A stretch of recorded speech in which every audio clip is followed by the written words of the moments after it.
नारद मुनि का नाम सभी ने सुना है। हर साल ज्येष्ठ महीने की कृष्ण पक्ष द्वितीया को नारद जयंती मनाई जाती है। हिंदू शास्त्रों के अनुसार नारद को ब्रह्मा के मानस पुत्रों में से एक माना गया है। प्रत्येक पुराणों में उनकी कहानियां आपको मिल जाएगी।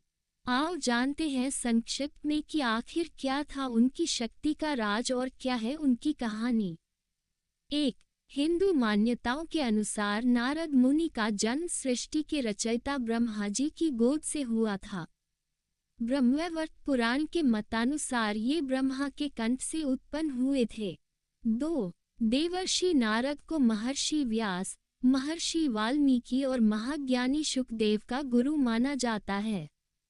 कहते हैं कि दक्ष प्रजापति के 10,000 पुत्रों को नारद जी ने संसार से निवृत्ति की शिक्षा दी। देवताओं के ऋषि होने के कारण नारद मुनि को देवर्षि कहा जाता है। प्रसिद्ध मैत्रायणी संहिता में नारद को आचार्य के रूप में सम्मानित किया गया है। कुछ स्थानों पर नारद का वर्णन बृहस्पति के शिष्य के रूप में भी मिलता है। अथर्ववेद में भी अनेक बार नारद नाम के ऋषि का उल्लेख है। भगवान सत्यनारायण की कथा में भी उनका उल्लेख है। नारद मुनि ने भृगु कन्या लक्ष्मी का विवाह विष्णु के साथ करवाया। इंद्र को समझा बुझाकर उर्वशी का पुरुरवा के साथ परिणय सूत्र कराया। महादेव द्वारा जलंधर का विनाश करवाया। कंस को आकाशवाणी का अर्थ समझाया। वाल्मीकि को रामायण की रचना करने की प्रेरणा दी। व्यास जी से भागवत की रचना करवाई। इंद्र, चंद्र, विष्णु, शंकर, युधिष्ठिर, राम, कृष्ण आदि को उपदेश देकर कर्तव्याभिमुख किया। 3. कहते हैं कि ब्रह्मा से ही इन्होंने संगीत की शिक्षा ली थी। भगवान विष्णु ने नारद को माया के विविध रूप समझाए थे। नारद अनेक कलाओं और विद्याओं में निपुण हैं। कई शास्त्र इन्हें विष्णु का अवतार भी मानते हैं और इस नाते नारद जी त्रिकालदर्शी हैं। ये वेदांत प्रिय, योगनिष्ठ, संगीत शास्त्री, औषधि ज्ञाता, शास्त्रों के आचार्य और भक्ति रस के प्रमुख माने जाते हैं। देवर्षि नारद को श्रुति स्मृति, इतिहास, पुराण, व्याकरण, वेदांग, संगीत, खगोल भूगोल, ज्योतिष और योग जैसे कई शास्त्रों का प्रकांड विद्वान माना जाता है। 4. नारद मुनि भागवत मार्ग प्रशस्त करने वाले देवर्षि हैं और 5 रात्र इनके द्वारा रचित प्रमुख ग्रंथ है। वैसे 25,000 श्लोकों वाला प्रसिद्ध नारद पुराण भी इन्हीं द्वारा रचा गया है। इसके अलावा नारद संहिता संगीत का एक उत्कृष्ट ग्रंथ है। नारद के भक्ति सूत्र में वे भगवत भक्ति की महिमा का वर्णन करते हैं। इसके अलावा बृहन्नारदीय उपपुराण संहिता, स्मृति ग्रंथ, नारद परिव्राजकोपनिषद और नारदीय शिक्षा के साथ ही अनेक स्तोत्र भी उपलब्ध होते हैं। 5. नारद विष्णु के भक्त माने जाते हैं और इन्हें अमर होने का वरदान प्राप्त है। भगवान विष्णु की कृपा से ये सभी युगों और तीनों लोकों में कहीं भी प्रकट हो सकते हैं। ये भी माना जाता है कि लघिमा शक्ति के बल पर वे आकाश में गमन किया करते थे। लघिमा अर्थात लघु और लघु अर्थात हल्की रुई जैसे पदार्थ की धारणा से आकाश में गमन करना। एक थ्योरी टाइम ट्रैवल की भी है। प्राचीन काल में संत कुमार, नारद, अश्विन कुमार आदि कई हिंदू देवता टाइम ट्रैवल करते थे। वेद और पुराणों में ऐसी कई घटनाओं का जिक्र है। 6. देवर्षि नारद को दुनिया का प्रथम पत्रकार या पहले संवाददाता होने के गौरव प्राप्त हैं, क्योंकि देवर्षि नारद ने इस लोक से उस लोक में परिक्रमा करते हुए संवादों के आदान प्रदान द्वारा पत्रकारिता का प्रारंभ किया था। इस प्रकार देवर्षि नारद पत्रकारिता के प्रथम पुरुष, पुरोधा पुरुष, पितृ पुरुष हैं। वे इधर से उधर भटकते या भ्रमण करते ही रहते हैं। एक अन्य कथा के अनुसार दक्ष पुत्रों को योग का उपदेश देकर संसार से विमुख करने पर दक्ष क्रुद्ध हो गए और उन्होंने नारद का विनाश कर दिया। फिर ब्रह्मा के आग्रह पर दक्ष ने कहा कि मैं आपको एक कन्या दे रहा हूँ, उसका काश्यप से विवाह होने पर नारद पुनः जन्म लेंगे। पुराणों में ऐसा भी उल्लेख मिलता है कि राजा प्रजापति दक्ष ने नारद को शाप दिया था कि वह 2 मिनट से ज्यादा कहीं रुक नहीं पाएंगे। यही वजह है कि नारद अक्सर यात्रा करते रहते हैं। 7. कहते हैं कि भगवान विष्णु ने नारद को माया के विविध रूप समझाए थे।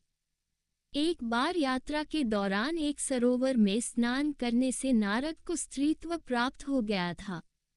स्त्री रूप में नारद 12 वर्षों तक राजा तालजन की पत्नी के रूप में रहे। फिर विष्णु भगवान की कृपा से उन्हें पुनः सरोवर में स्नान का मौका मिला और वे पुनः नारद के स्वरूप को लौटे। नारद हमेशा अपनी वीणा की मधुर तान से विष्णु जी का गुणगान करते रहते हैं। वे अपने मुख से हमेशा नारायण नारायण का जप करते हुए विचरण करते रहते हैं। नारद हमेशा अपने आराध्य विष्णु के भक्तों की मदद भी करते हैं। मान्यता है कि नारद ने ही भक्त प्रहलाद, भक्त अम्बरीश और ध्रुव जैसे भक्तों को उपदेश देकर भक्तिमार्ग में प्रवृत्त किया था। 8. कहते हैं कि दक्ष प्रजापति के 10,000 पुत्रों को नारद जी ने संसार से निवृत्ति की शिक्षा दी, जबकि ब्रह्मा उन्हें सृष्टि मार्ग पर आरूढ़ करना चाहते थे। ब्रह्मा ने फिर उन्हें शाप दे दिया था। इस शाप से नारद गंधमादन पर्वत पर गंधर्व योनि में उत्पन्न हुए। इस योनि में नारद जी का नाम उपबर्हन था। ये भी मान्यता है कि पूर्वकल्प में नारद जी उपबर्हन नाम के गंधर्व थे। कहते हैं कि उनकी 60 पत्नियां थीं और रूपवान होने की वजह से वे हमेशा सुंदर स्त्रियों से घिरे रहते थे। इसलिए ब्रह्मा ने इन्हें शूद्र योनि में पैदा होने का शाप दिया था। इस शाप के बाद नारद का जन्म शूद्र वर्ग की एक दासी के यहाँ हुआ। जन्म लेते ही पिता के देहांत हो गया। एक दिन सांप के काटने से इनकी माताजी भी इस संसार से चल बसी। अब नारद जी इस संसार में अकेले रह गए। उस समय इनकी अवस्था मात्र 5 वर्ष की थी। एक दिन चतुर्मास के समय संतजन उनके गांव में ठहरे। नारद जी ने संतों की खूब सेवा की। संतों की कृपा से उन्हें ज्ञान प्राप्त हुआ। समय आने पर नारद जी का पांचभौतिक शरीर छूट गया और कल्प के अंत में ब्रह्मा जी के मानस पुत्र के रूप में अवतीर्ण हुए। 9. तुलसीदास जी के श्री रामचरितमानस के बालकांड के अनुसार नारद जी को अहंकार आ गया कि उन्होंने काम पर विजय प्राप्त कर ली है। भगवान ने एक बार अपनी माया से एक नगर का निर्माण किया, जिसमें एक सुंदर राजकन्या का स्वयंवर चल रहा था। ये कथा में दी है। नारद जी ने भगवान के पास जाकर उनका सुंदर मुख मांगा ताकि राजकुमारी उन्हें पसंद कर ले। परंतु अपने भक्त की भलाई के लिए भगवान ने नारद को बंदर का मूल दे दिया। स्वयंवर में राजकन्या स्वयं लक्ष्मी ने भगवान को वर लिया। जब नारद जी ने अपना मुंह जल में देखा तो उनका क्रोध भड़क उठा। नारद जी ने भगवान विष्णु को शाप दिया कि उन्हें भी पत्नी का बिछोह सहना पड़ेगा और वानर ही उनकी मदद करेंगे। 10. पुराणों के अनुसार ब्रह्मा जी ने नारद जी से सृष्टि के कामों में हिस्सा लेने और विवाह करने के लिए कहा, लेकिन उन्होंने अपने पिता ब्रह्मा की आज्ञा का पालन नहीं किया और वे विष्णु भक्ति में ही लगे रहे।